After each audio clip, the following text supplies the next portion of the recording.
Hello and welcome back to a video from me, FPL Crusader. Call me Luke, if you will. So it's the second video in this three-part series, a very early look at the best players per position. We've done goalkeepers and defenders, and today we're doing midfielders. Now, the midfielders are the engine of any FPL team, and in 25-26 season, there's a real value if you know where to look. Budget enablers can help you get that premium or two premiums.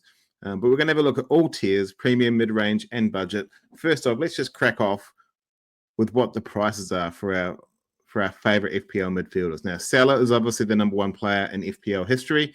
He's also the number one price player in FPL this season at 14.5. There's a 4 million gap to Cole Palmer, which is 10.5.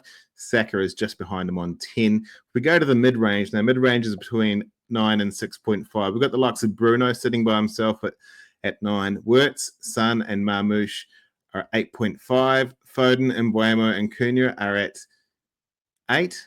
And then we go down to the likes of Eze, Gordon, Gibbs-White, Rogers, Neto, Savio. I don't think a lot of these players are going to feature early on, and Alanga is up to 7 as well.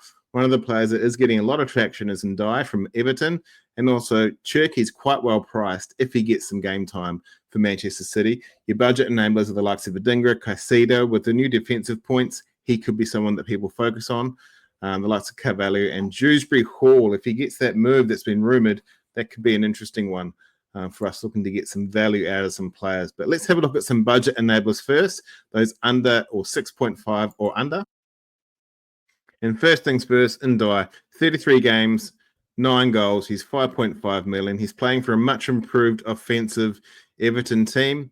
You can see by his heat map there, he predominantly plays out on the left. But as we'll see later, he is on penalties, so it makes him a viable option. He's a good enabler. Everton have decent fixtures moving forward. He can slot in on the bench, or he can start for your team. 6.5 million up to Cherky. Now, the issue with Cherky is we don't know what his minutes are going to be like in this new Pep roulette system. He smashed it in League One last year. He had 30 games, 12 goals, and 20 assists. So he's banging in more than one return per game played, and he's all over the pitch. He prefers to go from the right, but he can play in the centre as well. As an attacking mid, he's seen as the heir apparent to Kevin De Bruyne now. We think the Phil Foden's time is, I won't say it's gone, but he just hasn't lived up to the hype, unfortunately. For me, Cherky could be another Kevin De Bruyne. No pressure on the lad. He probably won't be as good. De Bruyne's class, but he's going to be the next best thing as far as I'm concerned in a City jumper. Spurs did some really good shopping. They bought Kudus from West Ham, 32 Premier League games, just the 5 goals and 3 assists, but West Ham were playing shockingly last season. I think he'll do much better this year. It depends on where he slots in. There's a little bit of an issue in terms of minutes, especially at the start of the season. I think he will work his way into that starting lineup. It depends on what the new coach has in mind. And then we move to Enzo, 6.5 million, 36 games. He went on a bit of a run last year, 13 goals and assists. If you got onto that run, it was well done. I got on right at the end of it, so I didn't get a lot of benefit, but he did pretty good. Will he get those defensive contributions? Most people say Caicedo should get them instead of him, but you never know with injuries, or if he tracks back, he could get some of those extra 2 points, which could put him up into the bonuses as well. He has a little bit of a bonus point magnet in terms of the system points, not necessarily bonus points overall. If he starts scoring more goals and assists, much like Kudus, you can see him getting right up there with those bonus points.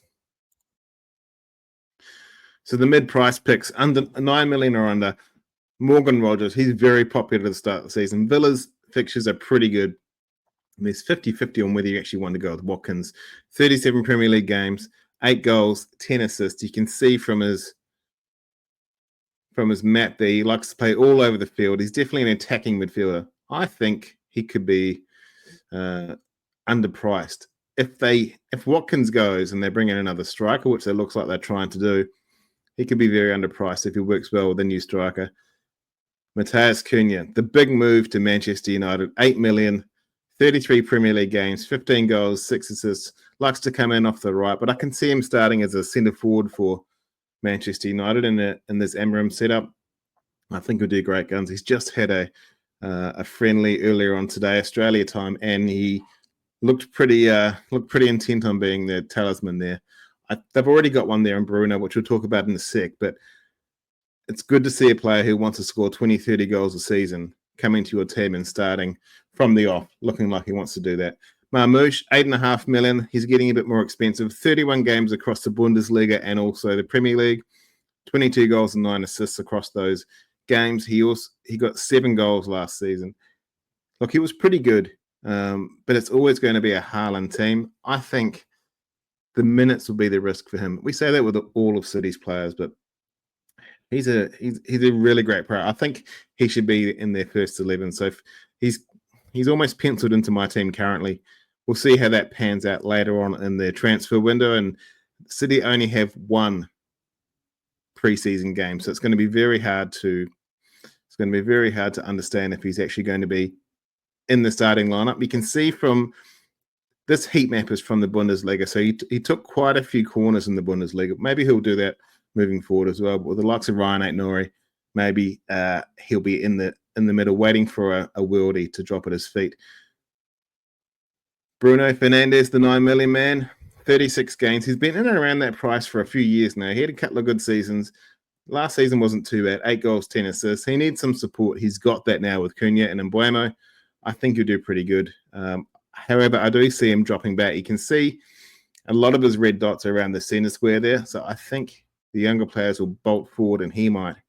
I don't think he'll be a defensive midfielder, obviously, but I think he might track back a little bit more than he should, and then just come up for the box. But he still should have penalties. Now let's have a talk of the premiums. These are the only 3 midfielders above 10 million at the start of the season. Predominantly, it's going to be these 3 players or your premium midfielders that will be your captains moving forward as well. Mo Salah, what can you say? 38 games, 29 goals, 18 assists. Look at the heat map there. It's just launching into goal, coming right off that right wing and launching straight for the goal box. Goalies must fear him. He is 14 million. He's a no-brainer. You have to have him in your team pretty much. There's a few people that are going without him, and I can understand why. It's a bit of a novelty. Not for me. I think he's going to be my captain for the first few game weeks as well. Considering what happened in the off-season for Liverpool, they've had a break. They've had some bad news, so I think they will start the season firing, especially considering it's at Anfield. Man who had an amazing off-season, or finished the last season, Cole Palmer, not single-handedly carried his team to the Club World Cup, but he played exceptionally well in the Club World Cup.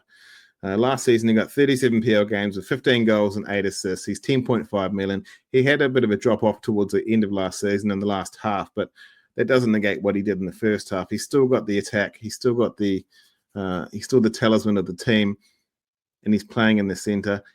Maresca unlocked a bit of his talent, bringing him in off the right. So potentially that's what Cole Palmer could do at the start of this season. I think he should be in as many teams as possible. I see Chelsea starting very, very well. This Bukayo Saka. Look, Arsenal's start to the season is horrible. 6 goals, 10 assists, 25 games. He was injured, of course.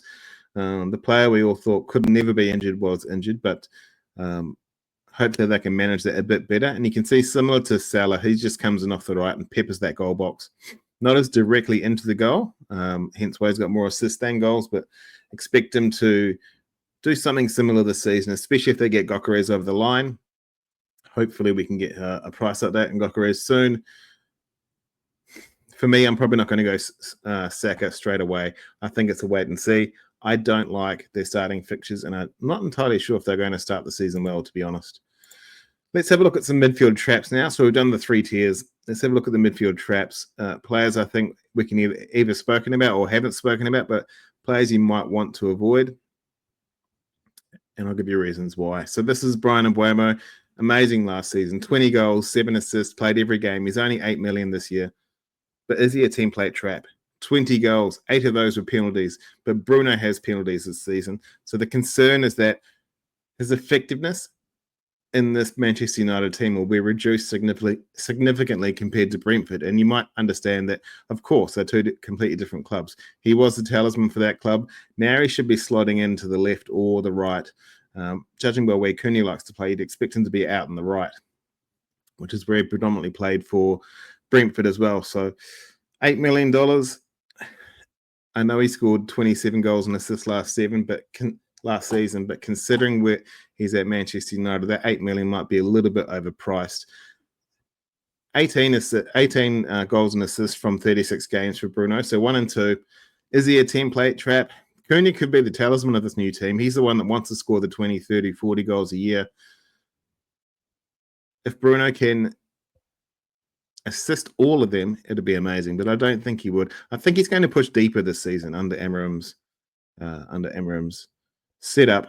And considering it's a 3 at the back and 5, and the wingbacks pushing forward on attack, those young wingbacks, he might need to drop back and help out as much as possible in that 2-man midfield. They might have different formations against different teams. I'm not entirely sure how that's going to happen, but he's not young anymore, and I expect him to be a little bit deeper than he has been over the last few seasons. The last person I wanted to bring to your attention as a trap is Omar Mamouche. As we said, he's got those 31 goals and assists, but Haaland is still the talisman of this team. He owns this team, and he is a minutes risk. He's not on penalties. He might be on free kicks. Depends who else is there. Bernardo Silva now is the captain of the team, so Bernardo Silva is almost guaranteed to start most games. Where does that put Mamouche? If they're going to use Cherki in the middle, Mamouche has to go out left. He could do that. I think he should be in their starting team, but I'm not a football manager, am I? So what would I know? He's competing with the likes of Foden, Doku, Bob, Savio, Grealish if he's still there. If not, I think Grealish will go. So there's a lot of people chasing his position. At the very least, he'll be rotated at some stage. So it could be a bit of a risk. And for 8.5, you want someone who's going to play or at least start every game. That way you can get the most out of your semi-premium midfielders. Let's have a look now. Speaking of semi-premium midfielders, let's have a look at the man, the myth, Florian. Last season in the Bundesliga, Florian Wirtz tore it up. He got 16 goals, 14 assists across all competitions. And the year before, he had 18 and 19 respectively, once again across all competitions. So he's looking amazingly here. You can see from his heat map that he's predominantly on the left, but he's across the whole pitch. So I think he's in this Liverpool setup, he's either going to be on the left wing or he's going to be in the middle. Now, it depends. If Liverpool, they've brought in Ekitike, if they bring in Isaac as well, they need to find a place for all their superstars because they've got Hakpo there, they've got Szoboszlai. Szoboszlai scored a worldie on the weekend. I don't know if you saw that. They lost to AC Milan, but Dominic scored an absolutely amazing goal. So he's clearly in form. With Wirtz, it depends on where Slot sees him going into this team. So goals per 90 is 0.32, goal assists per 90 is 0.34, which means 0.66 goals and assists per 90. Against the 24-25 season, mids last year, it would have made him 4th or 5th after De Bruyne, Saka, Palmer, and Salah. So he's in premium. He's in contention with the premium assets there. So it makes you realize that 8.5, not only is it a good price, it's a bit of a bargain. If he can continue that form in the Premier League, then Florian Wirtz could go under the radar. He is wunderbar. He is the best thing since sliced bread, according to the Liverpool faithful. I think I'll take a cheeky punt on him in the first round. I might have to wait till deadline day to see if he's actually in the starting lineup. If not, we can always pivot. There's a couple of 8.5s. Hopefully, Man City will announce their team at the same time. It could be a nice swap. But I'm looking for Wirtz to really start the season strong. I think he's going to do well in this league. I think he's going to be a great Liverpool player for years to come. Don't at me if that doesn't happen. I'm not a predictor, but I just think he's such a great player. How could it not? Now, here's a bit of an overview of selected players, whether they get set pieces and pins. So if we look at Salah, we know he's on penalties. He scores a lot of goals. He does not get free kicks. He does not get corners. And that's fine.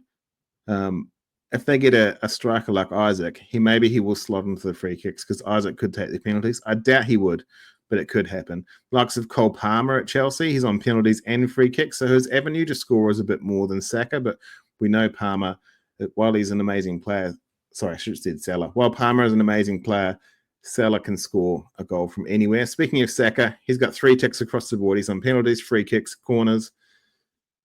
He's going to be an assist merchant this season rather than goals. Similar to Bruno. I don't see Bruno scoring heaps of goals, especially if he is tracking back, but he's got lots of avenue to points with penalties, free kicks, and corners. Now, I've put some estimations here for Wirtz and Marmoush. They both won't be on penalties, but they could be on free kicks, especially Wirtz. And corners. Wirtz and Marmoush could be on corners as well. But Kirkes, Frimpong, if he's there, they could be taking corners for Liverpool. Wirtz and Frimpong are actually pretty good friends, so maybe they can go 1-for-1. Rodgers here as well. So just to keep this in mind, if you got Rodgers in your team as the enabler, he's not on penalties, free kicks, or corners. He needs to get his points from purely providing and getting goals. And obviously, at the end there, and die, he's 5.5 million. He doesn't get free kicks. He doesn't get corners. He does take penalties. And if you're a penalty merchant, if you want to have 11 or 10 penalty takers, and die is the man there as well. So what does this mean overall? For me, it really means I'm going to be having 4 or 5 midfielders for 38 game weeks. I think a lot of the time I'll go 3-5-2. If I could go 5-5-0, I probably would. Especially giving some of these defensive contributions could balloon out and we can get quite a few, but I think 4-5-1 could be a really popular one there. I've got 5-4-1 there. I probably should update that. 4-5-1 probably would be a good one, especially for the first game week. I think it could be good, depending on who you want, where you want to spend your money. A lot of it's going to go in midfield. There has to be a couple of premium defenders and maybe one premium attacker. I haven't seen a good draft that's got 3 premiums, like your Saka, your Palmer, your Salah, or Palmer, Salah, and Haaland. I haven't seen one of those that really cuts everything across the board and it looks smooth. If you're delving into promoted players, then it could be a bit of an issue. But for me, I think I'll be sticking with the 3-5-2